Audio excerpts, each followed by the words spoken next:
At sa ibang balita, na comatose ang isang graduating cadet ng Philippine Military Academy matapos siyang makipagbuno at mabaril ng lalaking nang hold up sa sinakyan ng jeep sa Quezon City.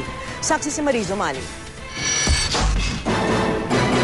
Sa ICU ng AFP Medical Center nananatiling comatose ang 23 anyos na si Cadet First Class Alfonso Aviles, graduating cadet ng Philippine Military Academy.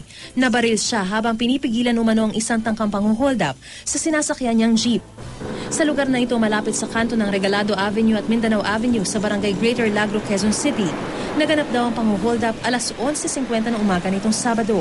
Batay sa blotter na inihain sa Quezon City Police District Station 5 sa Fairview, sakay ng jeep ang suspect at ang biktimang si Aviles kasama ng iba pang pasahero nang bigla raw maglabas ng baril, sabay deklara ng hold up ang suspect. Isang babae ang una nitong tinutukan. Dito na raw sinubukang agawin ni Aviles ang baril pero tinamaan siya nito. 2 tama ng bala ang tinamo ni Cadet Aviles, isa sa mukha at isa sa balikat. Kinuha pa raw ng suspect ang PMA bull ring ng biktima bago siya tumakas. Tinatayang nasa edad 30 hanggang 35 taon ang lalaking suspect na may kapayatan at may taas na hanggang 5'5". Maitim daw ang kanyang balat. Mabilis na mga itinakbo sa Fairview General Hospital ang biktima para sa first aid bago ilipat sa East Avenue Medical Center at kalaunan sa AFP Medical Center. Magsisilbi raw sana ng proctor sa PMA entrance exam sa Metro Manila kahapon si Aviles. Pero dahil may free time mula nang lumuwas nitong Miyerkules ay bumisita muna siya sa kanyang pamilya sa San Jose del Monte, Bulacan.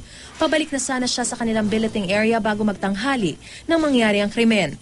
Ang mga kaanak ni Aviles hindi na raw nagulat sa kabayanihang pinamalas niya. Galing ang kadete sa angkan ng mga sundalo. Umaasa ang pamilya na mabibigyang katarungan ng kaniyang kabayanihan sa paghuli sa salarin. Isa lamang siya sa napakaraming dedicated, committed na sundalo sa araw-araw ay tinataya ang buhay para magkaroon tayo ng katahimikan at mabuhay na mapayapa ang ating mga mamamayan. Sa isinagawang operasyon kay Aviles, matagumpay namang natanggal ang bala na nabaon sa kaniyang ulo.